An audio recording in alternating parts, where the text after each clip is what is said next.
OK. Comme aujourd'hui, nous parlons du digital, j'aimerais commencer par poser une question. Quelle marque de téléphone utilisez-vous en ce moment ici pour joindre cette réunion, cette conférence en ligne? Utilisez la section de commentaires pour le chat pour répondre à cette question. Je suis vraiment intéressé de savoir un peu quelles sont les marques de téléphone. Si vous utilisez un ordinateur, oui, faites-les-moi savoir. Si vous utilisez iPhone, vous utilisez Samsung, ça serait intéressant pour moi de voir un peu quelles sont les marques que vous utilisez. Voilà. OK, je vois iPhone, je vois Pixel 7 Pro, je vois Samsung. Ça, c'est bien.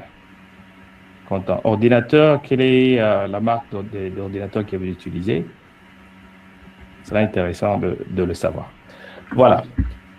La deuxième question que j'aimerais vous poser, pourquoi avez-vous choisi cette marque en particulier? Pourquoi avez-vous choisi iPhone, Samsung, Pixel Pro? Pourquoi avez-vous choisi, si c'est un ordinateur Toshiba, pourquoi avez-vous choisi ça? Si quelqu'un peut me répondre, cela serait une très bonne chose. Moi, je dirais... oui, dans ce channel, oui. Oui, je dirais, j'ai choisi iPhone parce que iPhone n'est pas facile à hacker. Vous voyez, contrairement à Android, Apple n'est pas facile à pénétrer dans son système. OK. OK, ça, c'est une bonne raison. Mais j'aimerais vous étonner un peu en vous disant que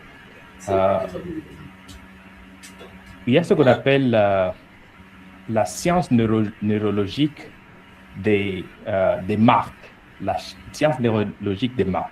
C'est-à-dire les entreprises utilisent les spécialistes, les professeurs, les scientifiques qui ont étudié les cerveaux pour pouvoir faire le design de leur marque, que ce soit la couleur, que ce soit le nom, que ce soit le logo, et pour faire des campagnes de marketing digital. Le cerveau humain répond aux couleurs, ça répond au son, ça répond à certaines formes, et parfois ça ne répond pas à certaines formes, à certaines couleurs, à certains sons. C'est pour cela, quand quelqu'un t'appelle sur Samsung, tu te sens bien. Parfois, tu peux être un fan. Il y a des gens qui se disent, dans ma vie, je ne porterai jamais un trailing Adidas. Oh, moi, j'aime bien Nike. C'est ça que j'aime. Alors, il y a ce sens-là qui vient.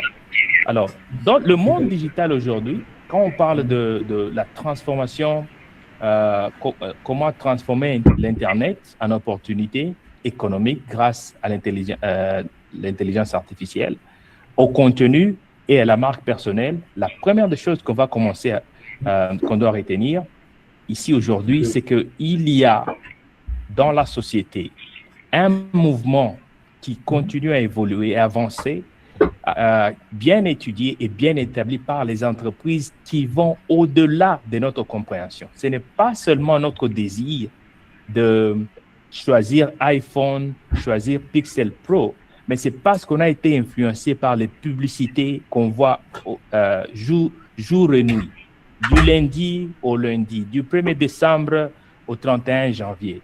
Et cela influence notre cerveau. Alors, par ça, le digital a changé les règles du jeu.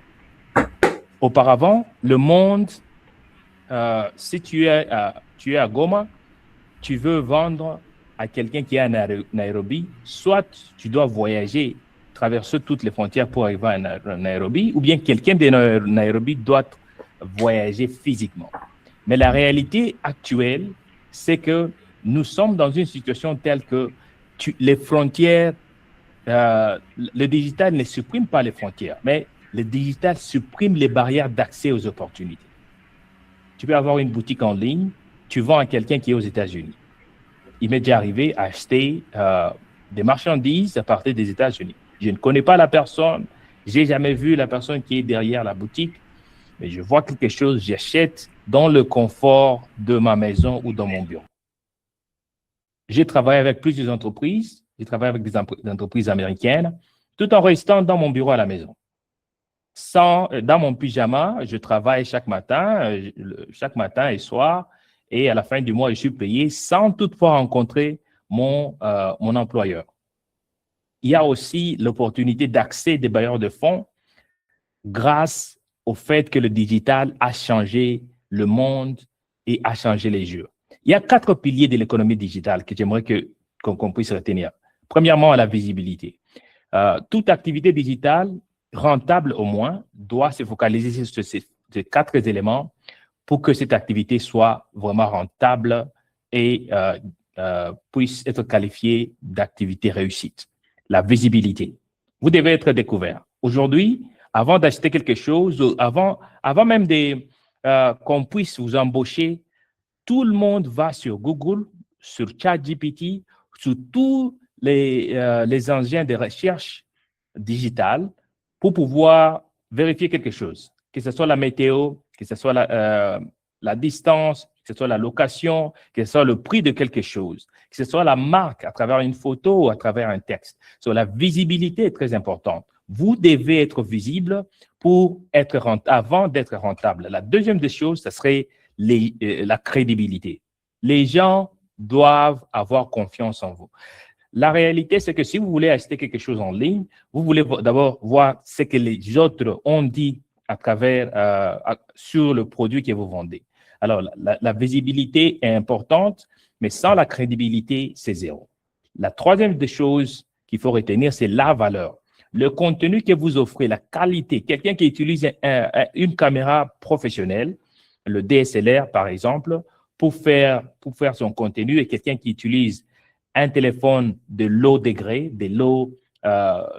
degré de caméra, ne vont pas être de même, ne vont pas offrir les mêmes qualités, ne vont pas offrir les mêmes valeurs en termes de contenu à leur audience. Alors, la valeur que vous offrez dans votre contenu, quels sont les problèmes que vous êtes décidé de résoudre et comment est-ce que vous les résolvez, c'est très important. Et enfin, nous avons la monétisation.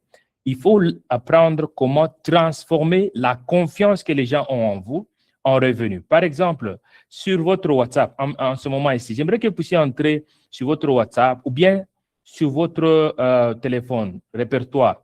Regardez un peu combien de contacts vous avez. Les contacts que vous avez sur votre téléphone, si vous avez 1000 contacts, il y a des gens qui ont 1000 contacts, 500 contacts. Savez-vous que ces contacts-là représentent en même temps des clients? Ce sont des clients potentiels qui sont sur votre téléphone, chez qui vous pouvez vendre en mettant des différents articles, des différentes marchandises sur votre statut WhatsApp ou social media. J'aimerais très vite mentionner, parce que mon temps est en train de filer, très vite mentionner un peu les 10 façons de gagner de l'argent sur Internet. Premièrement, freelancing, c'est-à-dire offrir les services professionnels. Vous êtes un designer, vous savez comment faire une affiche de qualité. Il y a plusieurs sites Internet comme Fiverr, il y a plusieurs sites, il y en a beaucoup. Là où vous pouvez vendre votre expertise en tant que designer. J'ai fait des commandes pour faire les logos, j'ai déjà payé des gens pour me faire des polos en ligne parce que j'ai vu la qualité de ce qu'ils font, c'est très bien. Alors, si vous avez des expertises telles que des expertises digitales, vous savez écrire les profils d'entreprise, les policies d'entreprise, il y a une opportunité pour vous sur la plateforme digitale, le monde digital qui fonctionne actuellement. La création de contenus et économie des créateurs. Parfois, peut-être vous avez une belle voix, ou vous savez jouer à la guitare, ou encore vous aimez marcher, ou vous aimez courir, faire le marathon, ou n'importe quelque chose que vous faites, que ce soit cuisiner. Moi, j'ai vu en ligne, il y a des gens qui aiment regarder les films. Et ce qu'ils font, c'est seulement mettre leur caméra, ils s'assoivent et ils sont en train de regarder le film dans leur canapé. Il y a 10 000 personnes qui sont en train de regarder un film. C'est ça la puissance un peu du monde digital. Si vous devenez un créateur, il y a une économie des créateurs de contenu qui est là. YouTube, TikTok, Instagram, et même Facebook offre des économies des créateurs là où ils payent les créateurs de contenu. Conseil et expertise. Consulting, c'est ce que j'offre. J'offre ça aussi avec mon entreprise. Nous offrons des conseils et des expertises en ligne à travers des entreprises qui sont dans différents pays, au Rwanda, en Ouganda, en Tanzanie, en ligne, sans se rencontrer. Nous les offrons les services d'expertise. Formation et éducation. Il y en a beaucoup. J'ai aussi une petite entreprise à côté, là où j'enseigne l'anglais, j'enseigne le français aux anglophones. Ça se fait en ligne. J'ai des clients en Gambie, j'ai des étudiants au Kenya, des étudiants en Ouganda, et ça se fait en ligne. Vous pouvez aussi faire ça. Quelle langue parlez-vous? Lingala, Swahili, français, vous pouvez aussi établir ça. Et aussi autre formation que vous pouvez offrir. Vendre des choses en ligne, des ventes digitales. Nous avons marketing d'affiliation, publicité, sponsoring, services basés sur l'intelligence artificielle. Oui, il y a des bases de données que vous pouvez établir as well, et aussi, il y a beaucoup de choses que vous pouvez faire aussi avec l'intelligence artificielle. Il y a les communautés et abonnements payants. Il y a des communautés, par exemple, il y a des communautés d'entrepreneurs. J'ai fait partie d'une communauté de santé et bien-être d'hommes âgés de 30 ans au-delà. Cette communauté est digitale, mais l'équipe qui gère cette communauté se trouve en Tanzanie. C'est une communauté des médecins, des entrepreneurs. Là, on te donne des stratégies, comment prendre soin de ta santé. Et nous payons un abonnement par mois. Vous pouvez aussi établir une communauté, quelle que soit la nature de cette communauté-là, avec des abonnements payants. Et pour terminer, partenariat et développement commercial. Vous pouvez établir des développements commerciaux, c'est-à-dire que vous pouvez gérer les pages d'autres entreprises et vous faire payer. Si vous aimez bien rester sur TikTok, absorber les contenus sur YouTube et beaucoup d'autres réseaux sociaux, vous avez cette opportunité-là. Et pour terminer, l'intelligence artificielle. L'intelligence artificielle, c'est la plus grande opportunité de cette décennie. Beaucoup de gens craignent l'intelligence artificielle et se disent que bon, l'intelligence artificielle est ici pour nous remplacer. Je voudrais vous dire la réalité. Nous ne sommes pas remplacés par l'intelligence artificielle. Nous sommes remplacés par ceux qui savent utiliser l'intelligence artificielle. Il y a beaucoup de professions qui vont carrément disparaître. Il y a des entreprises qui ont déjà, il y a Microsoft, il y a Apple qui ont commencé déjà à réduire le nombre de gens en les remplaçant avec l'intelligence artificielle. Alors, le monde dans lequel nous sommes, vous vous rendez compte qu'il y a une intégration d'intelligence artificielle dans tout ce que nous faisons, que ce soit dans nos boîtes email. Il y a une intelligence artificielle qui vous fait le sommaire, qui vous donne des suggestions comme réponse. Si vous êtes sur Google, vous cherchez quelque chose, il y a l'intelligence artificielle qui vous donne un sommaire et ça va au-delà. Vous êtes sur WhatsApp, il y a une intelligence artificielle. Alors, l'intelligence artificielle, c'est la plus grande opportunité de cette décennie. Ne l'ignorez pas. J'aimerais m'arrêter par là. Merci. Merci beaucoup, Monsieur El Fuego. Vous avez donné une très bonne présentation. Bravo, en tout cas. Merci beaucoup. Je pense bien que tout le monde a apprécié. C'est que moi, personnellement, j'ai beaucoup apprécié.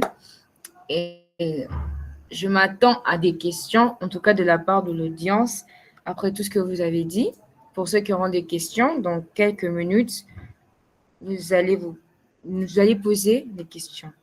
Maintenant, nous passons à Monsieur Jean-Pierre Saïdi. Êtes-vous là? Oui, je suis là. Monsieur Saïdi, à vous le podium. Merci beaucoup, Jeannette. Je vous en prie. Alors, moi, on m'a demandé plutôt de parler de de comment est-ce que les entreprises ou les ONG perçoivent aujourd'hui plutôt les digitales et les réseaux sociaux. Et je devais aborder 3 points. Mais je ne suis pas sûr d'être à mesure d'aborder tous les 3 points au regard du temps, qui est le temps auquel nous devons quand même respecter. Vous avez 10 minutes. Vous avez le temps, en tout cas. Il y a 10 minutes. Peut-être ne serait pas suffisant par rapport à ce qui a été prévu. Mais je vais quand même donner l'essentiel. Alors, il m'avait été demandé de D'accord. parler des 3 sous-points. Donc, les premiers, c'était plutôt de parler de la manière dont les bailleurs et les partenaires perçoivent les organisations qui communiquent activement en ligne, mais aussi de parler de l'importance du contenu comme preuve d'impact et outil de transparence, et les rôles des réseaux sociaux dans la mobilisation, la confiance et la visibilité des actions menées sur le terrain. Et donc, moi, je vais plutôt parler d'une perspective humanitaire, c'est-à-dire que si vous êtes un professionnel du domaine de l'humanitaire ou si vous avez une organisation œuvrant dans les secteurs humanitaires, comment est-ce que vous pourrez aborder la question du digital et aussi de la gestion des réseaux sociaux. Alors, il faut dire que dans les passés, les organisations locales n'avaient peut-être pas l'habitude de pouvoir communiquer déjà une partie de leurs informations au public qui ne sont pas des parties prenantes des projets qu'ils géraient. Parce qu'il y a de cela 20 ans ou peut-être même 15 ans, pour avoir accès à une boîte, à une adresse mail. Je pense à l'époque, nous allions visiter nos boîtes mail une fois le mois parce qu'il fallait aller dans un cybercafé et personne n'avait encore à cette époque-là accès aux adresses mail dans son téléphone comme on en a aujourd'hui la possibilité. Et donc, la technologie a évolué. Aujourd'hui, nous pouvons consulter nos boîtes mail via nos téléphones, via les ordinateurs que nous avons maintenant à la maison, et ce qui n'était pas le cas il y a une vingtaine d'années. Et cela a de l'impact également sur la manière dont les organisations doivent communiquer leurs activités, mais aussi communiquer les projets qu'ils sont en train d'implémenter sur terrain. Et il y a quelques années, par exemple, comme je le disais, parler des activités qu'une organisation menait en dehors de parties prenantes, il était peut-être, je dirais, comme on le dit dans la Bible, est-ce que la main droite est en train de faire que la main gauche ne soit pas au courant? C'est peut-être ça l'attitude qu'avaient la plupart des organisations. Mais avec l'arrivée des nouvelles technologies de la communication, il est aujourd'hui important de pouvoir communiquer au-delà de nos parties prenantes. Et donc, sur les premiers points qui est celui de parler de la perception des bailleurs ou des autres partenaires quant à l'utilisation des outils, quant à la façon dont les organisations peuvent communiquer en utilisant les outils numériques. Il faut dire que pour les bailleurs, par exemple, au-delà de pouvoir leur partager les rapports narratifs, c'est des rapports des activités, où nous expliquons en fait comment est-ce que les activités se sont déroulées, dans quel contexte et pour atteindre quel résultat. Dans les années passées, cela suffisait en fait de pouvoir partager juste ces rapports narratifs. Mais aujourd'hui, il n'est plus suffisant. Donc, au-delà d'un rapport narratif, il est important de pouvoir faire accompagner ces rapports narratifs par un rapport imagé. Dans un rapport imagé, ça veut dire que chaque activité qui a été mise en œuvre dans le cadre du projet qui met en œuvre une organisation, il faut pouvoir intégrer les images qui expliquent en fait les activités qui ont été mises en œuvre dans le cadre du projet. Mais au-delà d'aller de cette perception du rapport narratif ou du rapport imagé que nous pouvons partager à un bailleur, les bailleurs actuellement, avant même de pouvoir contacter une organisation locale, commencent déjà à les googliser, si je peux utiliser ce verbe-là, un peu comme a dit les partenaires, comme a dit le premier intervenant. Donc, ils cherchent déjà à comprendre c'est quoi cette organisation, qu'est-ce qu'ils font exactement là-bas sur le terrain et qu'est-ce qu'ils ont déjà eu à accomplir.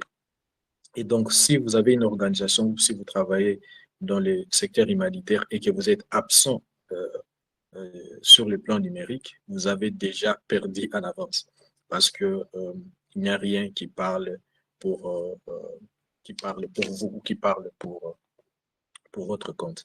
Et donc, la perception des bailleurs, c'est qu'ils cherchent des organisations qui ont cette communication en ligne parce que cette communication en ligne est une preuve de viabilité institutionnelle. Vous vous rendez compte si, par exemple, vous consultez la page Facebook ou la page LinkedIn d'une organisation et vous vous rendez compte que la dernière photo a été partagée il y a de cela 5 ans. Quelle est l'image que vous avez de cette organisation? Pour vous, peut-être, c'est directement que c'est une organisation qui n'existe pas ou qui est une organisation qui est morte, on peut dire ça.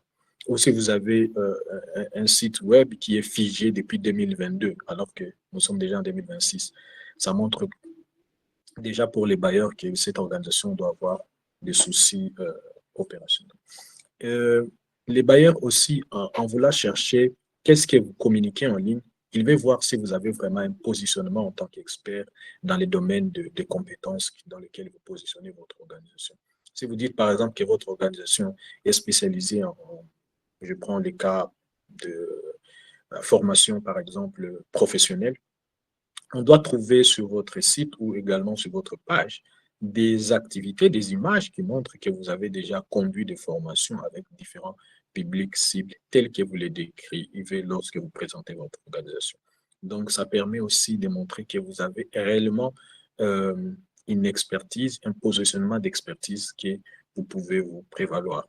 Au-delà des images, vous devez également avoir la possibilité de publier des analyses contextuelles. Par exemple, si vous dites que votre organisation a déjà travaillé à SAC, si vous avez publié une analyse contextuelle qui montre à quel niveau vous maîtrisez SAC, quelles sont les activités qu'il y a là-bas, quelles sont les organisations à base communautaire qu'il y a là-bas, pour un partenaire, c'est déjà un élément, un atout qui vous permet de vous distinguer par rapport à d'autres organisations auxquelles il pourrait s'approcher pour collaborer.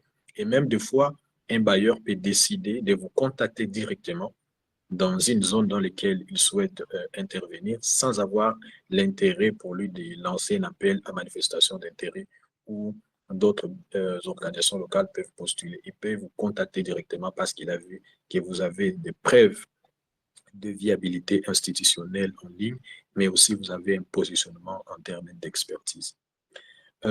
Pour le deuxième point, pour ce qui est du contenu comme preuve d'impact et outil de transparence, je dirais, au-delà de partager les vidéos, en fait, ou même de partager certaines analyses contextuelles, il faut aussi faire parler les chiffres de vos activités. Donc, par exemple, si vous dites que nous avons mis en place un projet d'accompagnement, par exemple, des agriculteurs, au-delà de dire que nous avons accompagné 150 agriculteurs ou 250 agriculteurs, il est important de plutôt montrer les contextes dans lesquels vous avez travaillé. Ça veut dire que ça serait plus intéressant pour un bailleur qui consulte votre page de voir, par exemple, que vous avez des images qui montrent comment, par exemple, l'équipe logistique qui devait aller accompagner les formateurs se sont retrouvés embourbés dans une rue parce que la route n'est pas de bonne qualité. Une telle image va au-delà de tout ce que vous faites, pas seulement les formations ou même une séance de partage des matériels ou de distribution des matériels que vous pouvez conduire, mais montrer aussi d'autres réalités auxquelles vous vous confrontez, les obstacles auxquels vous êtes confrontés et comment vous les surmontez à travers les images. Mais aussi, vous pouvez aussi montrer la preuve de l'impact à travers la manière dont votre projet a transformé la vie d'un bénéficiaire. Par exemple, si vous avez accompagné une dame, je prends un village comme Kanyaruchinya par exemple, qui est une retournée, qui, depuis qu'elle est retournée à Kanyaruchinya, elle n'a pas des outils pour reprendre son activité agricole qu'elle faisait avant et qu'elle ne faisait peut-être qu'un peu de légumes tout autour de sa maison parce qu'elle n'avait pas des outils. Mais grâce à votre projet, elle a reçu des semences et qu'elle a reçu des outils aratoires qui peuvent être des bêches, des roues, et qu'elle a repris les activités. Et puis vous montrer encore, par exemple, qu'il est déjà dans son champ en train de cultiver Après, vous montrez une autre image où vous montrez qu'elle est chez elle, elle a bien des récoltés, et que vous montrez une autre image où elle est en train de vendre.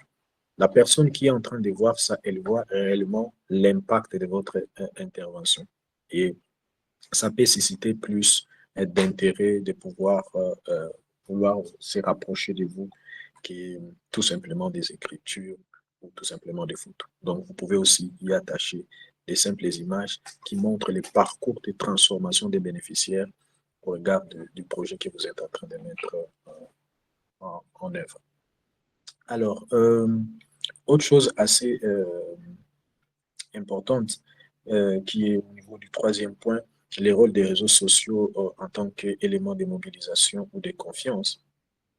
Il faut dire que nous créons de la confiance en tant qu'organisation par la régularité avec laquelle nous publions sur ça c'est surtout sur les réseaux sociaux professionnels, même des réseaux sociaux des grands publics comme LinkedIn ou Facebook ou même Twitter qui est devenu X.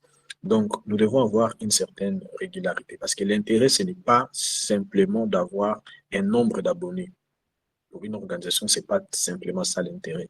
L'intérêt, c'est plutôt de susciter la confiance des personnes qui peuvent être des opportunités pour l'organisation. Et donc, il est important d'avoir une régularité dans la communication. Comme je l'ai dit tantôt, il faut pouvoir communiquer en fait sur ce que vous faites, communiquer sur la transformation que votre organisation est en train d'apporter au niveau de la communauté, communiquer sur comment est-ce que vous organisez votre travail, même au niveau du bureau, la rigueur, les procédures. Tout cela permet de pouvoir créer la confiance et mobiliser des partenaires. Donc, ça, c'est un élément important à pouvoir garder.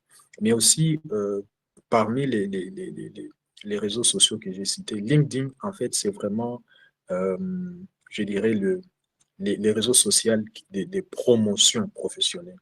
Donc, en tant que humanitaire ou même entreprise, comme les premiers intervenants qui a si bien de dire, même comme entreprise, vous devez prendre LinkedIn pas seulement comme l'édic, en fait, je dirais, ça veut dire que juste pour vous amuser. Mais en fait, c'est vraiment un réseau de connexions qui peut ouvrir des portes à des très grandes opportunités. Moi-même, j'ai eu à participer à des projets, un peu comme disaient les premiers intervenants, j'ai participé à des projets parce que tout simplement, j'ai été contacté par des personnes en dehors du pays et qui ont vu juste mes publications que j'ai faites sur une question spécifique sur LinkedIn et qui m'ont appelé à participer à une réflexion, à participer à un appel d'offres, à participer à une consultance. Donc, il est important aussi de considérer LinkedIn vraiment comme un outil stratégique de communication pour votre organisation ou même pour votre propre carrière. Alors, peut-être que je profiterai, si j'ai encore quelques minutes, il me reste combien de temps? Je ne sais pas si j'en étais là. Alors, s'il me y a encore quelques minutes, je pourrais dire qu'au-delà de tous ces points que je viens d'évoquer tantôt, pour une organisation, c'est peut-être, bon, je ne suis pas sûr que c'est aussi peut-être différent avec une entreprise, mais pour une organisation, nous avons certaines réglementations que nous devons respecter. Et parmi ces réglementations, c'est notamment la protection de la dignité de nos bénéficiaires, mais aussi la protection des données personnelles de nos bénéficiaires. Ça veut dire, par exemple, vous l'avez peut-être déjà vu dans les passés, quand les organisations sont en train de publier des images, ils ont souvent l'habitude de mettre des images des personnes vulnérables, bien sûr, mais montrer vraiment leur vulnérabilité. Alors, éthiquement parlant et professionnellement parlant, ce n'est pas très bien perçu. Donc, même s'il est vrai que nous voulons montrer que nous sommes en train d'accompagner des réfugiés ou de retournés ou de déplacés, il n'est pas intéressant de montrer qu'ils dorment par terre. Il n'est pas intéressant de montrer qu'ils n'ont même pas de lit, parce que quand même cela touche à la dignité de cette personne-là. Et en plus, cette image va être vue par plusieurs autres personnes. Et comme vous le savez, cette image peut même perdurer plusieurs années et ça peut affecter la dignité de cette personne dans le futur. Donc, même si nous voulons communiquer, nous devons nous rassurer que nous n'affectons pas la dignité de la personne. Nous pouvons communiquer un état, une situation, tout en préservant la dignité de la personne ou de notre bénéficiaire. Ça, c'est un élément important.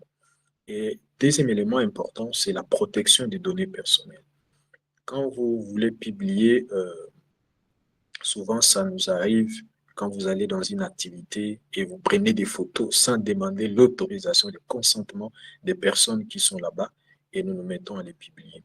Normalement, c'est vrai, pour nous encore, il y a des choses qui doivent être mises en place, mais j'ai récemment entendu parler dans notre pays aussi, on a adopté le code numérique qui permet de protéger ou de régler ou de réglementer la manière dont nous nous comportons en ligne quand nous utilisons les outils numériques. Donc, il est important, je ne l'ai pas encore lu, les codes numériques de l'RDC, mais par exemple, pour la réglementation sur la protection des données personnelles de l'Union européenne, demande à ce que l'information liée à une personne ne soit pas communiquée, certaines informations ne soient pas communiquées, par exemple le nom d'une personne, son adresse de domicile, son numéro de téléphone, son âge. Ça sont des données personnelles qui ne peuvent pas être communiquées en ligne autant qu'on les veut.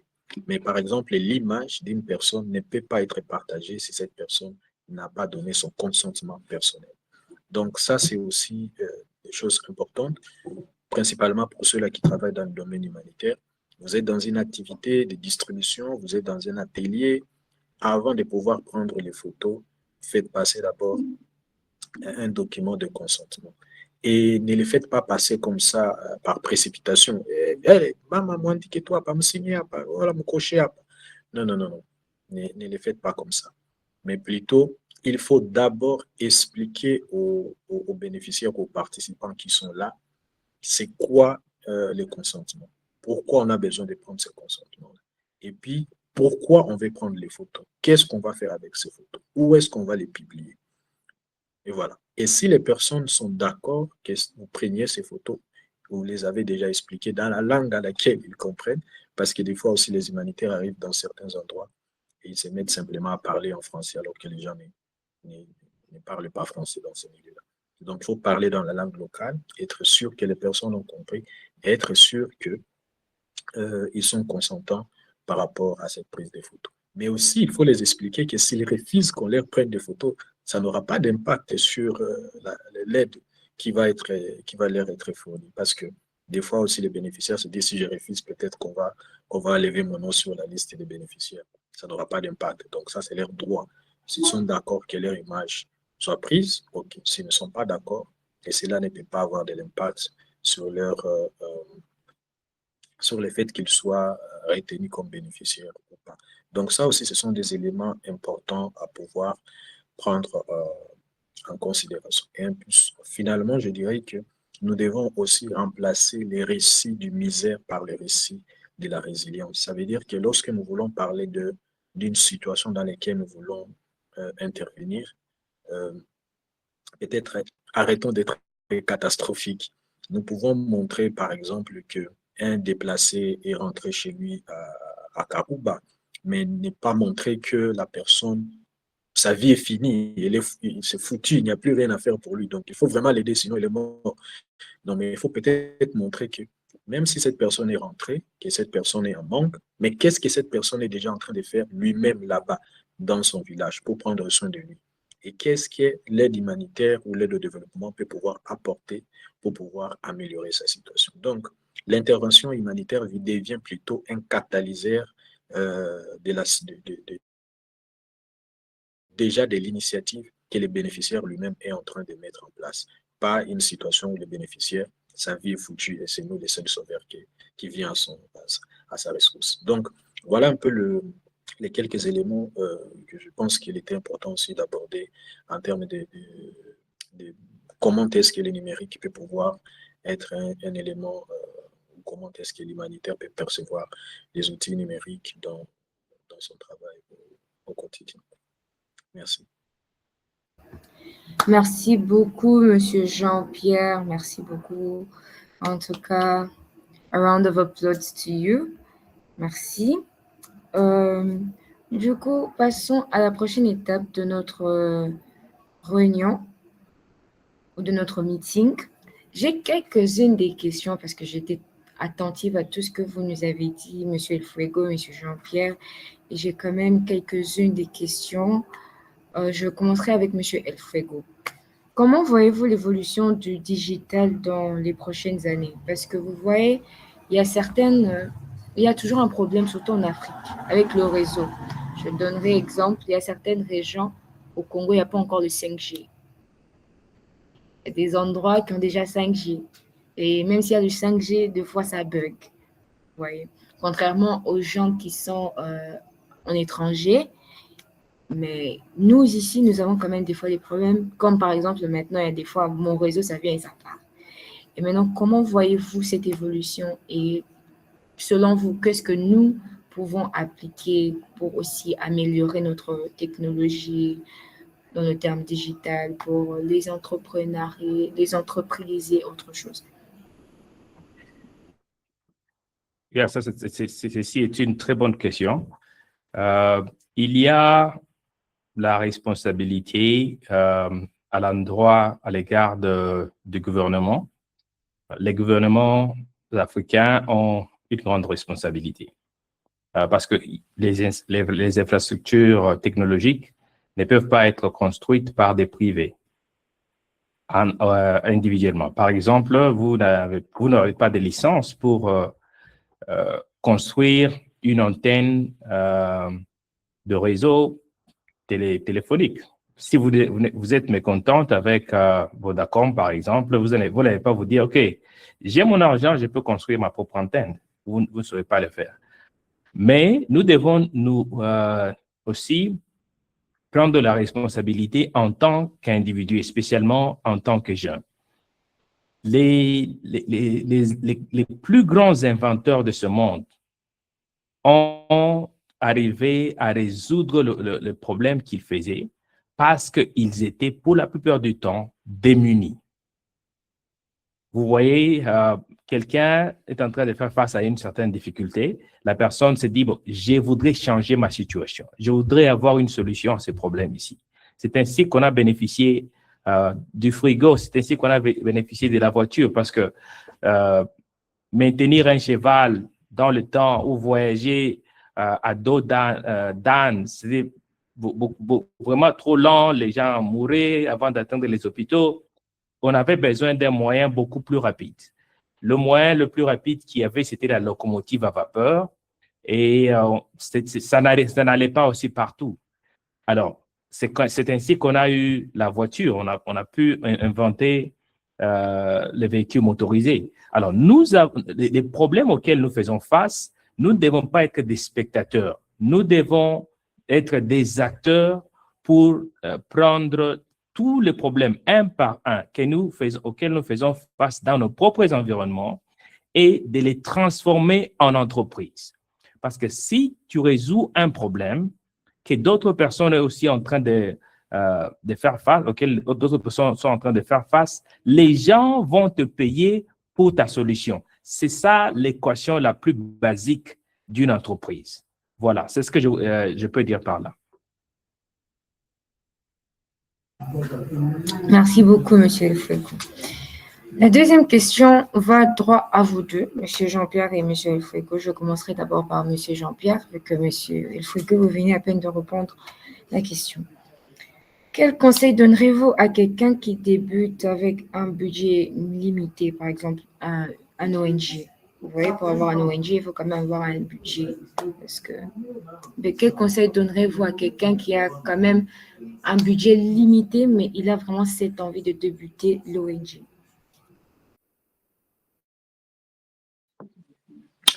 Bon, ça c'est une très bonne question. Alors, ce qu'il faut dire, j'avais un aîné qui disait toujours que personne n'est né grand. Si vous voyez un enfant qui naît, qui commence à marcher, alors il faut fuir. Donc, il faut se donner le temps de grandir, en fait. Donc, même si vous avez très peu de moyens, commencez déjà avec ce que vous avez. Moi, ce que j'ai appris dans la vie, ce n'est pas seulement applicable pour les ONG, c'est applicable aussi pour les entreprises. Donc, en fait, c'est une leçon de vie. Donc, comme je le disais, personne n'est né grand, tout le monde n'est bébé. Donc, commencez avec ce que vous avez. Parce que si vous commencez avec ce que vous avez, les gens vont vous identifier dans ce que vous faites. Donc, les gens ou les opportunités ne viennent pas à la rencontre de ceux qui racontent des histoires. Ils viennent à la rencontre de ceux qui font, n'est-ce pas? Donc, lorsque nous nous retrouvons devant une opportunité, on pose la question, qu'est-ce que tu fais? Si j'ai dit, moi, j'ai encadré 3 mamans de mon quartier qui ne savaient pas lire et qu'aujourd'hui, ils savent lire et calculer, et une autre personne qui dit, moi, je veux encadrer 100 mamans de mon quartier, mais je n'ai pas d'argent, je vous assure que c'est la personne qui a déjà encadré 3 personnes qu'on prendra en compte. Donc, que les faibles commencements ne vous empêchent pas à agir. Agissez. Et en plus, beaucoup d'activités peuvent être menées sans avoir nécessairement besoin d'avoir de trop grands financements. Je me rappelle avoir travaillé avec une organisation il y a de cela 10 ans. Nous organisions de formations dans les écoles pour inciter les élèves à l'entrepreneuriat et au leadership. Ça ne nous coûtait absolument rien, juste notre déplacement pour arriver dans cette école et la collaboration des partenaires, des responsables de l'école pour mener ces activités-là dans les écoles. Mais l'impact que ces activités ont eu, aujourd'hui, je rencontre et je reçois même des appels des élèves dans les écoles dans lesquelles nous étions passés il y a 10 ans qui nous disent « Messieurs, vraiment, les choses que vous étiez venus faire dans notre école ces jours-là ont changé complètement la façon dont je voyais ma vie et comment je préparais mon avenir. » Donc, ne vous gardez pas à la maison en disant « J'attends. » Commencez avec ce que vous avez et les nouvelles opportunités s'ouvrent. Merci beaucoup. En tout cas, c'est un conseil que je porte à cœur, que je garderai toujours à cœur. Merci beaucoup. Monsieur El Fuego, que dites-vous par rapport à cela? Je pense que Monsieur Jean-Pierre Saïdi a très bien répondu à cette question. Si je dois ajouter quelque chose, c'est que même dans le désert, il y a des opportunités. Même dans le désert, il y a les opportunités. Vous pouvez vendre le sable du désert, peut être vendu quelque part d'autre. Alors, personne n'est quelque part où il n'y a pas d'opportunité. C'est juste un problème d'état d'esprit. C'est ça. Quand tu dis que bon, le moment où j'aurai 100 000 $, c'est quand je vais commencer mon entreprise, tu as déjà échoué. Parce que c'est un problème d'état d'esprit. Tu te dis, bon, je n'ai pas d'expérience, comment est-ce que je peux commencer une entreprise? Hey, les temps d'aller à l'école pour apprendre comment commencer l'entreprise a déjà expiré. Tu as YouTube. YouTube, c'est la plus grande école gratuite pour tout faire. Il y a des cours gratuits, il y a des cours de Harvard, MIT, toutes les plus grandes universités offrent des cours gratuits sur YouTube. Il y a aussi des individus qui te montrent comment faire la programmation, comment faire ceci, cela, comment va sur YouTube. Il y a même des vidéos qui disent comment utiliser le papier hygiénique. Tu peux pas dire. Et il y a même des gens qui regardent ces vidéos. Alors, tu n'as pas d'excuse pour te dire, je dois d'abord avoir beaucoup d'argent. Aujourd'hui, tu vois sur Google, tu tapes comment commencer une ONG avec 100 $ dans la ville de Goma. Tu vas trouver l'information. Tu vas trouver une formule pour commencer. Alors, pas d'excuse. Utilise les opportunités que tu as. Même si tu n'as même pas un Sengi, comme on le dit chez nous au Congo, tu peux commencer. Monsieur Jean-Pierre l'a très bien expliqué. Élégantement, d'une manière élégante. Alors, je pense qu'il n'y a pas de raison pour croiser les bras et dire c'est quand j'aurai beaucoup d'argent, c'est quand je vais faire le changement et changer mon pays, améliorer les choses. Voilà. Merci beaucoup, Monsieur Fuego. Merci très beaucoup. Je ne pense pas que je suis la seule qui est dans cette réunion. Cher monsieur, chère dame, Pour quiconque a une question pour nos intervenants ce soir, vous sentez-vous libre de poser des questions. Pour ceux qui veulent parler, vous pouvez parler à travers vos micros, et pour ceux qui ne sauront pas parler, vous pouvez écrire, mais mentionner en bas à qui vous envoyez la question afin qu'ils puissent vous répondre. Mais nous aurons juste minimum 5 minutes pour le faire, ou maximum 10 minutes pour le faire. Merci beaucoup. Je vois la main de Joseph qui est levée. Oui, Monsieur Joseph, vous pouvez parler. Oui, bonsoir à tous. Mon nom est... Bonsoir.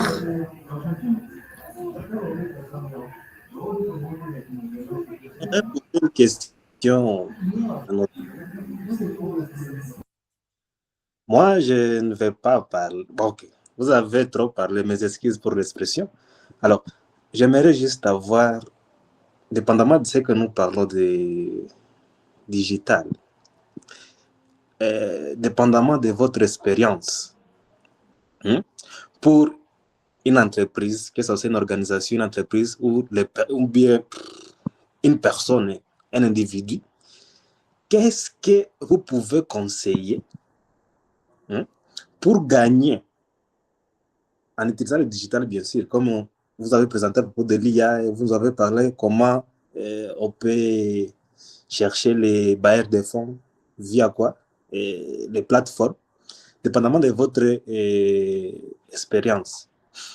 Quelles sont les stratégies efficaces qui peuvent aider quelqu'un qui débute à attirer ses bailleurs de fonds, ou bien à mieux s'adapter et à utiliser, par exemple, l'IA, dans mon right way, dans la bonne voie, je peux dire ainsi. Merci. Monsieur Joseph, merci pour la question. Votre question, elle est pour Monsieur El Fuego ou pour Monsieur Jean-Pierre? Je dis, les deux intervenants, ils peuvent venir. Ok. Monsieur Jean-Pierre, vous pouvez commencer, puis Monsieur El Fuego va répondre à la question. Alors, bon, je vois que la question de notre ami Joseph est un peu complexe. Mais si je vais simplifier ça, donc je garde l'aspect où on est une organisation et on veut gagner des bailleurs grâce aux nouvelles technologies. Si je simplifie ça comme ça. Alors, comme je l'ai dit, en fait, il est important de pouvoir communiquer. Donc, c'est ce que j'ai dit. Parce que des fois, les bailleurs, habituellement, les bailleurs lancent des appels à manifestation d'intérêt où les organisations soumettent des propositions. Ça, c'est habituellement ce qui se passe. Mais il arrive aussi des fois où les bailleurs veulent intervenir rapidement dans une zone et qui n'a pas le temps de faire des appels à manifestation d'intérêt. Et donc, qu'est-ce qu'il fait? Il cherche en ligne quelles sont les organisations qui sont actives dans cette zone-là. Et donc, si vous êtes une organisation active déjà en ligne, vous avez peut-être un site web, vous avez une page LinkedIn, vous avez une page Facebook dans lesquelles vous êtes régulier dans des publications, dans lesquelles vous montrez vos activités photos ou vidéos, dans lesquelles vous racontez votre intervention, au-delà seulement des activités, comme je l'ai dit par exemple, les images montrant un véhicule embourbé alors que vous allez sur le terrain, ou peut-être vous étiez dans une activité de distribution et la pluie vous a dispersé, vous avez une vidéo comme ça. Ça montre aussi quels sont les obstacles auxquels vous êtes confronté sur le terrain et comment vous les surmonter pour arriver quand même à implémenter votre projet. Et donc, c'est là où vous ouvre des nouvelles opportunités. J'ai dit aussi, il faut également publier des analyses contextuelles de la zone dans laquelle vous intervenez, publier par exemple des leçons tirées des anciens projets, des leçons apprises des anciens projets, qu'est-ce qui avait marché, qu'est-ce qui n'avait pas marché, qu'est-ce que vous avez appris de ce qui n'avait pas marché et comment est-ce que vous pensez que vous pouvez améliorer dans les nouveaux projets si vous avez un financement. Cela va montrer que vous n'êtes pas seulement un exécutant mais que vous êtes aussi un partenaire stratégique qui réfléchit. Et donc, ça va vous distinguer par rapport à d'autres organisations locales qui sont là-bas sur le terrain. Ça, c'est tout simplement du point de vue communication. Mais du point de vue organisationnel, il ne faudrait pas aussi simplement communiquer, mais dans l'organisation, il y a du désordre. Donc, une fois que les bailleurs vous approchent, ils doivent trouver aussi petit que votre organisation peut être, ayez quand même des basiques d'organisation. Ça veut dire, si quelqu'un arrive dans votre bureau et qui vous demande, donnez-moi les rapports de votre projet tel que vous avez publié, ne dites pas que vous n'avez pas de rapport. Donc, ayez un rapport écrit et un rapport narratif. Si on vous demande de montrer les rapports du budget, même si c'est vous-même qui avez financé les projets en question, montrez comment est-ce que vous avez dépensé cet argent. Est-ce qu'il y a des reçus? Est-ce qu'il y a des contrats? Est-ce qu'on mais que tout soit traçable et que ça aussi, ça augmente la confiance. Ça veut dire. D'ailleurs, moi, j'aime bien les expressions de la Bible. La Bible dit que celui qui est capable de gérer très peu, alors c'est à cette personne-là qu'on donnera beaucoup. Donc, si vous-même, déjà, avec votre propre argent, 1000 $, vous êtes incapable de donner des rapports et des justificatifs, pourquoi moi, je viendrais vous donner 50 000 $? Je ne viendrai pas. OK, je vais intervenir. Je pense que M. Jean-Pierre a tout dit. Je pense pas qu'il y a beaucoup à ajouter. J'aimerais seulement, pour donner juste un conseil à M. Joseph, à ajouter à ce que M. Jean-Pierre vient de dire, c'est que d'une manière stratégique, commencer par la structure interne. Il a très bien dit. La structure interne, beaucoup de gens cherchent à recevoir des dons, mais ils ne sont pas organisés. Ce qui se passe, c'est que si vous pouvez recevoir le don parce qu'il y a quelqu'un qui est désespéré, ils ont besoin de financer, parce qu'ils ont déjà de l'argent pour leur propre rapport. Et s'il y a mes gestions des fonds, ils vont faire un rapport qui va circuler dans la communauté des bailleurs de fonds. C'est-à-dire que votre nom, le nom de votre organisation sera sur la liste noire. Il y a beaucoup de gens qui ont commencé des ONG, ils n'ont reçu qu'un seul financement et plus jamais, personne n'a confiance en eux parce qu'ils ont abîmé leur nom. Alors ça, c'est très important. La structure interne doit être solide, doit être bien structurée, de respecter les policies, respecter tout ce qui doit être fait. Et le deuxième volet, le deuxième niveau, où je peux dire élément de votre question, c'est comment faire mobiliser les fonds le plus rapidement possible. Si vous avez déjà coché, si vous pouvez cocher le premier point, le deuxième point, ce serait d'aller dans des plateformes, sur des plateformes de dons participatifs. Il y a beaucoup de plateformes de dons participatifs, là où les bailleurs de fonds ouvrent au monde entier.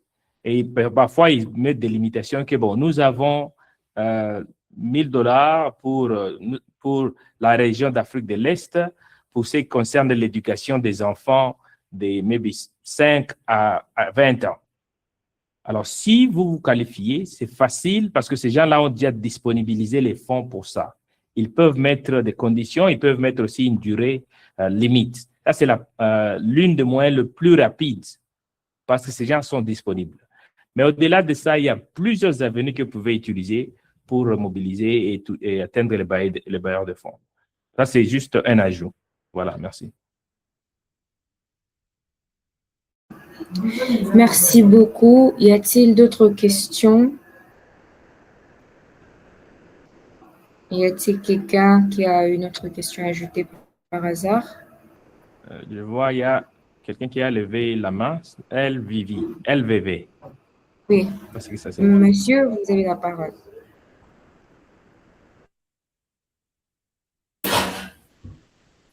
Bonjour.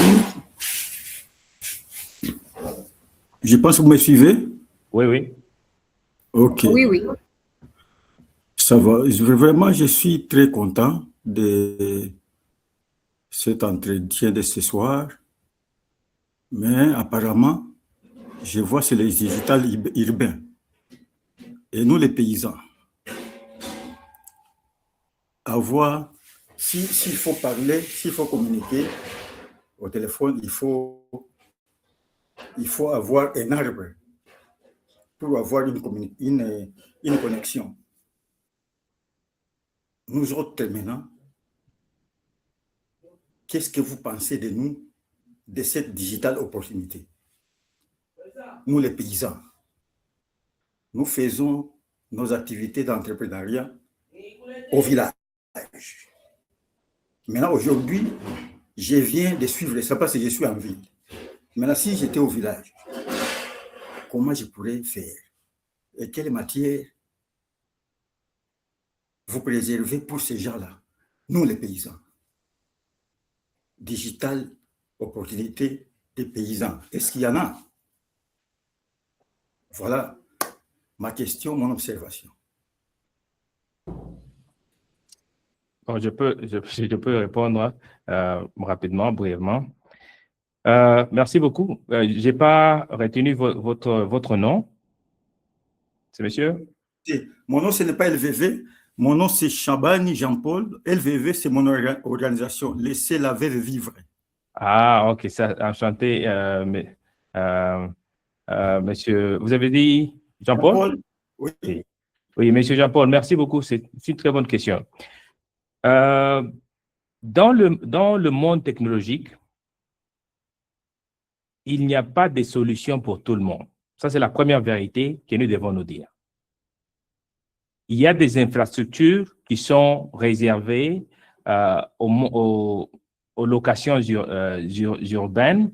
Il y a aussi des infrastructures et des entreprises technologiques qui se sont décidées de commencer à inclure progressivement les zones rurales. Par exemple, vous retrouverez que vous voyez Facebook,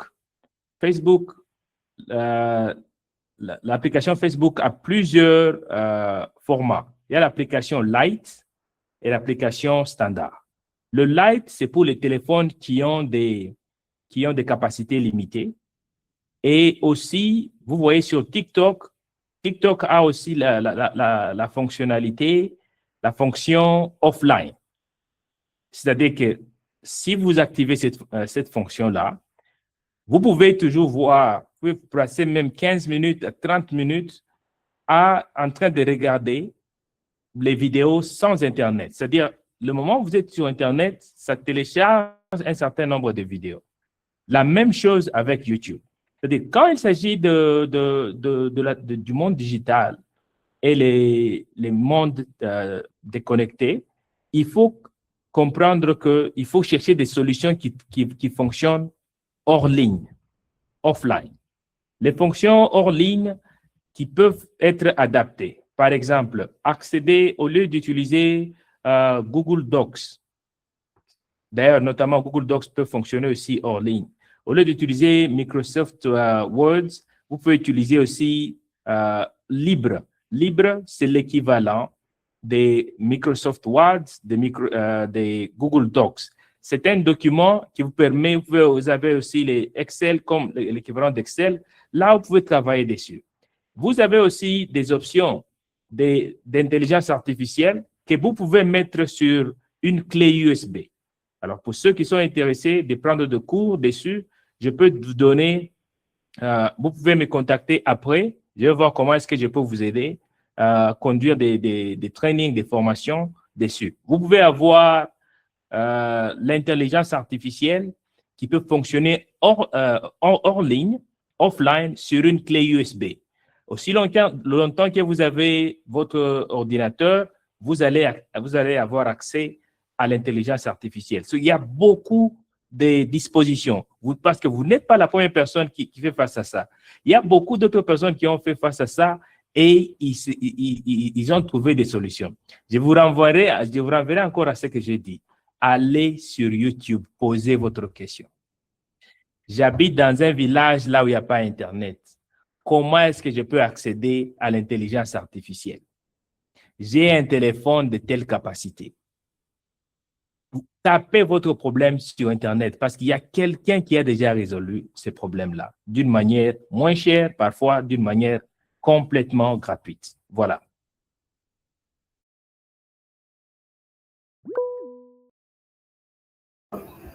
Merci beaucoup. J'espère que pour ceux qui ont déjà posé leurs questions, vous êtes satisfaits de vos réponses. Pardon.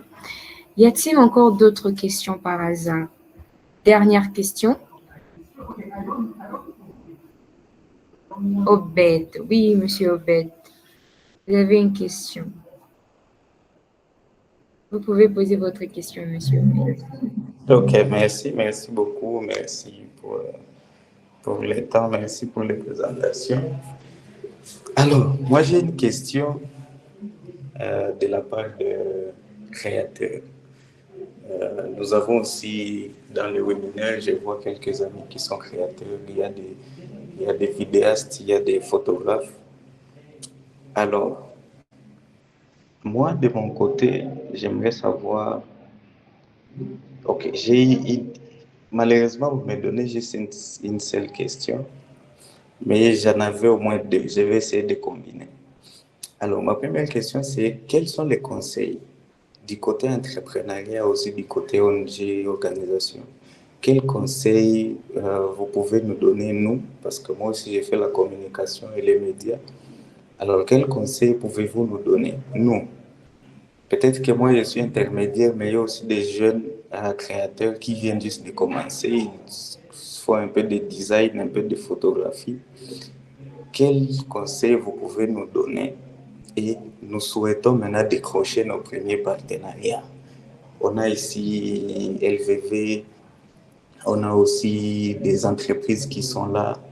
Il y a aussi oui, des gens qui font du business qui sont là et qui ont compris l'importance de la communication. Alors, quel conseil pouvez-vous nous donner? Parce qu'on a maintenant besoin de l'argent. On a compris que c'est important et nous sommes capables de faire ça pour les organisations. On est capable de faire ça. Quels sont les conseils que vous pouvez nous donner pour que nous puissions décrocher nos premiers partenariats ou nos collaborations professionnelles? Une autre question, vite. Qu'est-ce qui pousse aux organisations ou plutôt, disons, des entreprises? Qu'est-ce qui pousse à choisir quelqu'un qui peut faire la communication, quelqu'un qui peut faire, disons, soit la vidéo, photo, comme M. Jean-Pierre l'a mentionné au début, aller prendre des photos, aller prendre des vidéos, s'assurer de garder, mémoriser ou plutôt avoir quelques éléments pour une activité quelconque. Qu'est-ce qui pousse, qu'est-ce qui vous pousse à nous choisir nous? Pas seulement parce que nous sommes débutants, parce que nous sommes intermédiaires, parce que nous sommes professionnels, tout ça. C'est juste quelques petites questions que j'avais. Merci beaucoup. Bon, peut-être moi je vais parler de l'aspect organisation. Alors, ce qu'il faut dire en fait, comme je l'ai dit tantôt, les opportunités, un peu comme Elfigo l'a dit, donc les opportunités en fait il y a. La vraie question c'est plutôt comment est-ce que nous abordons ces opportunités-là. Parce que, comme je l'ai dit tantôt au début de ma présentation, pour les secteurs humanitaires, par exemple, la plupart d'organisations ne sont pas encore vraiment impliquées dans l'âge du numérique. Donc, c'est vous, en fait, les professionnels de ces domaines-là, de contenu, de la vidéo, de la photo, qui devez, en fait, les aborder pour leur montrer quel est l'intérêt pour eux d'avoir une communication numérique. C'est vous qui devez les aborder. Et si je prends un peu l'exemple du secteur privé, j'ai quand même travaillé aussi dans le secteur privé pendant un moment. Donc, il y a ce que nous appelions à l'époque là-bas acquisition. Acquisition du client, ça veut dire quoi? Nous allions dans les entreprises et nous demandions des rendez-vous dans ces entreprises. Quand nous demandons des rendez-vous dans ces entreprises, ils nous donnaient rendez-vous, bien sûr, mais c'était des rendez-vous pas pour leur parler de ce que nous faisons, mais pour leur démontrer ce que nous faisons. Par exemple, pour un photographe, il s'agirait par exemple de venir et de présenter les photos prises dans une activité quelconque, à quel niveau vous avez réussi à à raconter l'histoire de cet événement à travers des photos ou à raconter l'histoire de cet événement à travers une vidéo et de montrer, pas juste de leur dire, mais de leur montrer aussi que vous pouvez faire la même chose pour leurs activités et pour leurs projets. Et cela peut susciter bien sûr que toutes les acquisitions que nous faisons, ce n'est pas tout le monde qui répond au premier rendez-vous. Certains clients répondent au 7e rendez-vous, au 10e rendez-vous. C'est là finalement qu'ils décident de faire recours à vos services. Mais vous devez faire de l'acquisition. Pour certains, il s'agirait de faire des acquisitions, peut-être pas par rendez-vous, mais de porte à porte. Ça veut dire que vous dites, OK, nous avons un service de photographie et des prises d'images. Combien d'ONG il y a dans mon quartier? Est-ce que je les connais? Je sais dans quoi est-ce qu'ils travaillent? Où sont leurs adresses? Et allez frapper. Certains vont accepter que vous entrez, que vous montrez, d'autres vont refuser, d'autres vont dire prenez rendez-vous. Mais au finish, ils vont apprendre ce que vous faites. Peut-être qu'ils ne vont pas vous donner un contrat pour tous les projets. Ils vont peut-être vous appeler pour voir un peu, participer à une activité, voir réellement si les photos que vous leur avez présentées, c'est vous vraiment qui avez pris ça. Ou la vidéo que vous êtes venu présenter, est-ce que c'est vous vraiment qui avez pris ça. Et c'est cela qui va permettre à ce que vous ayez des clients et que vous ayez aussi des potentiels clients et que vous ayez un réseau de clients, des clients qui aujourd'hui qui ne vont pas acheter, mais demain pourront acheter. Mais aussi un client qui ne peut pas acheter, mais qui demain peut vous recommander chez un autre client. Donc, ne restez pas dans votre studio en train de créer des designs. Allez rencontrer des clients là où ils sont. Mais aussi, s'il y a des événements, je sais qu'avec Covid et tout le reste, il y a très peu d'événements présentiels. Mais lorsqu'il y a des événements, faites-vous violence pour participer à ces événements, pour pouvoir présenter votre travail. Donc, que ce soit si vous êtes une organisation, ça veut dire que vous êtes un groupe de jeunes, vous avez votre structure, c'est la meilleure façon à faire. Et même si vous êtes individuel, vous êtes vous-même, vous travaillez vous-même, même si je peux vous encourager toujours à vous réunir en structure, allez à la rencontre des clients, allez à la rencontre des personnes, allez à la rencontre des écoles, allez à la rencontre des organisations, des marchés. Sortez. Moi, on avait toujours un manager qui disait qu'il faut mettre très peu de chaises dans les bureaux pour que les gens aillent à la recherche des clients, pour qu'ils ne s'acclimatent pas dans les bureaux. Donc, les clients, il est dehors, ne restez pas en train de dans les bureaux à tourner là-bas. Allez à la recherche des clients. Merci. Ok, pour répondre à la deuxième partie de la question, quels sont les facteurs qui font qu'on puisse embaucher quelqu'un qui est dans l'événementiel, que ce soit un photographe, un caméraman, quelque chose comme ça, un artiste, un designer? Il y a quelques paramètres. Parmi les paramètres, c'est premièrement la compétence. Parfois, il est difficile de connaître la compétence. C'est pour cela je suis vraiment d'accord avec ce que M. Jean-Pierre Saïdi a dit. J'ai parlé de la visibilité. Il faut être visible. La plupart des gens ne font pas des ventes, pas parce que leurs produits ou leurs compétences sont de mauvaise qualité, mais parce que les gens ne savent même pas que vous existez. Les gens ne savent même pas que vous existez.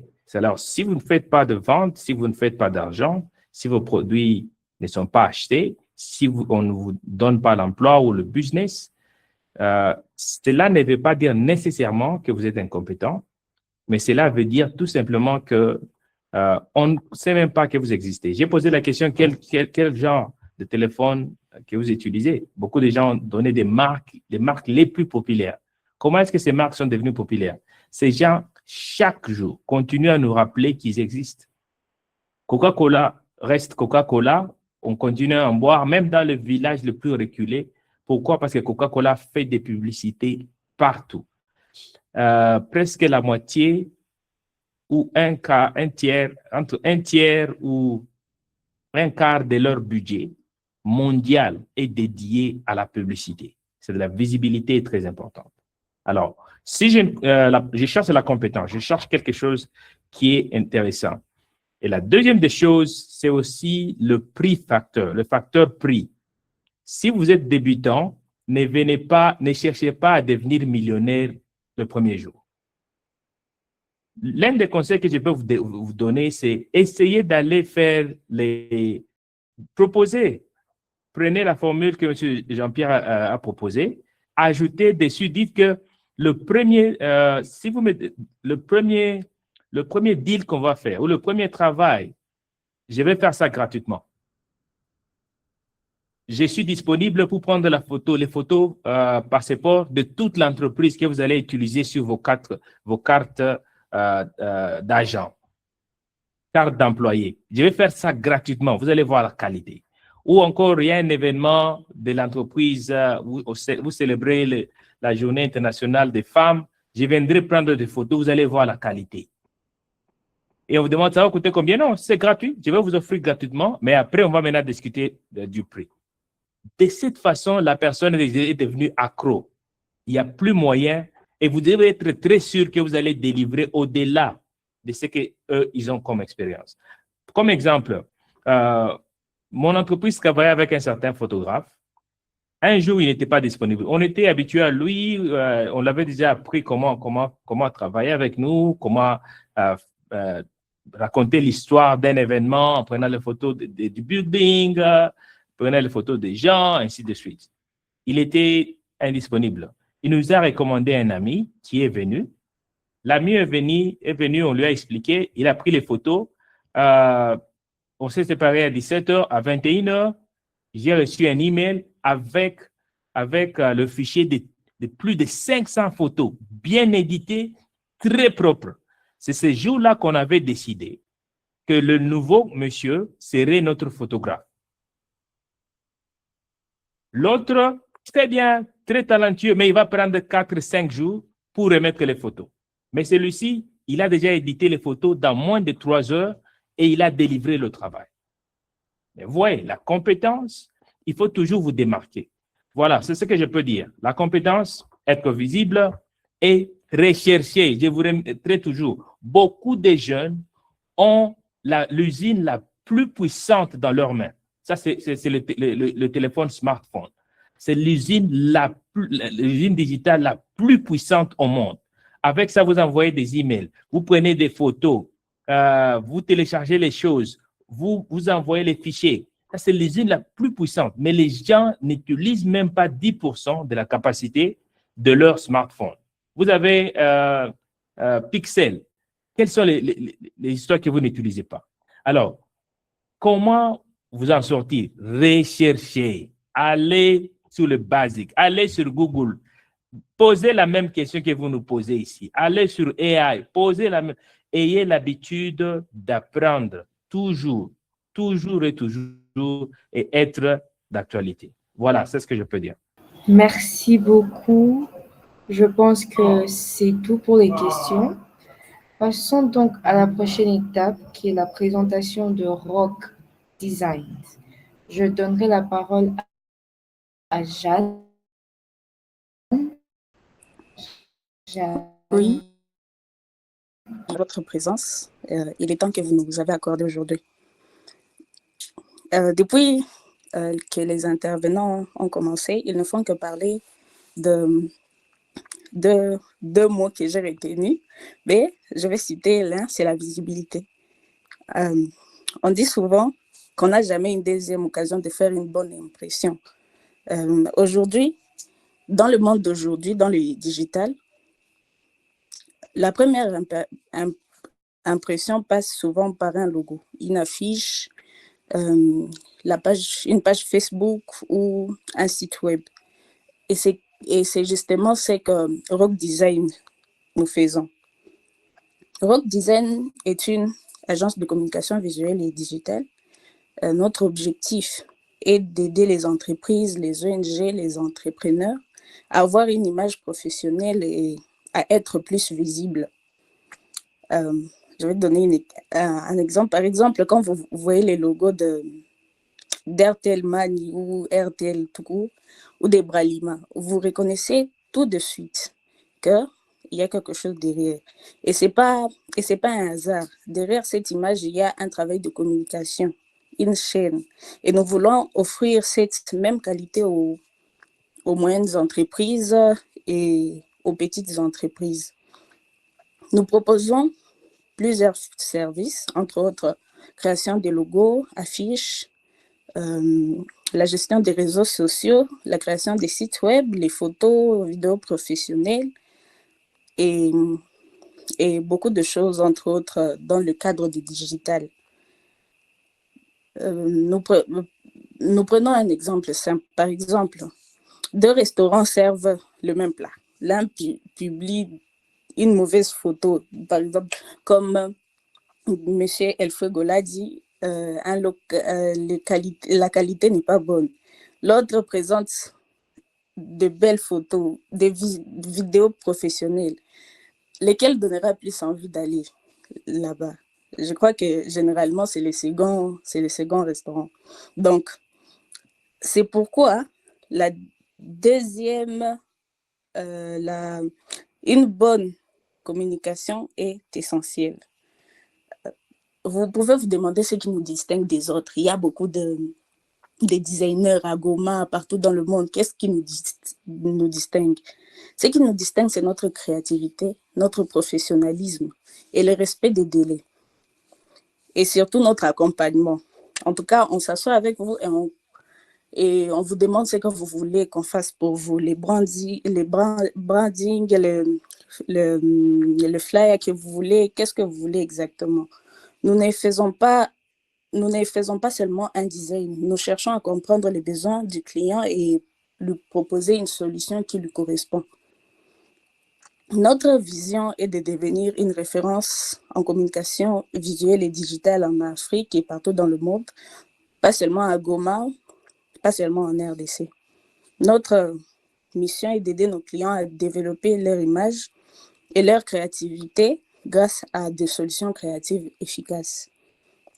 Et pour conclure, je dirais que Rock Design ne vend pas seulement des affiches et des logos. Nous aidons des entreprises à inspirer confiance et à attirer des clients et aussi à construire une image forte.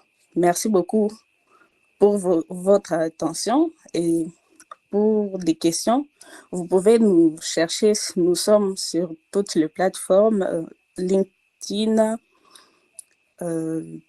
Instagram, Facebook. Nous avons des chaînes, une chaîne WhatsApp.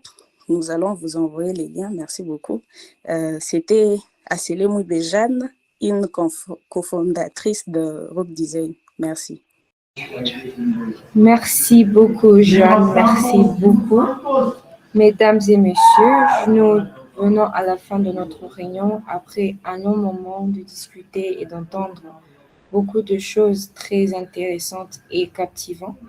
Nous clôturons notre réunion et pour clôturer, je donne la parole à M. Obed. C'est lui qui va clôturer la réunion pour nous. Merci beaucoup.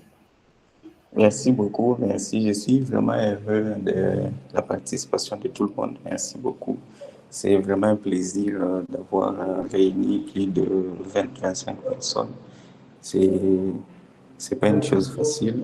Rock Design vous remercie infiniment. Seulement, il y a 2-3 choses que j'aimerais juste répéter. S'il vous plaît, je sais que nous sommes déjà 3 minutes de retard, mais une chose que j'ai beaucoup retenue, c'est que pas seulement à propos de ma question, mais à propos de tout ce qu'on a discuté. Et ce que j'ai aussi appris dans le terrain, c'est que bien sûr qu'on doit aller dans le terrain, qu'on doit chercher des clients, communiquer. Mais ce qui est aussi important, c'est de savoir à qui est-ce qu'on veut communiquer. C'est que M. Jean-Pierre a signalé dans sa présentation, il a dit beaucoup des ONG, beaucoup des entreprises au Congo, précisément soit à Goma, là où moi personnellement j'ai vécu. Et vous savez, pour voir ton email, tu dois aller au cybercafé. C'est un peu difficile même de voir tes emails.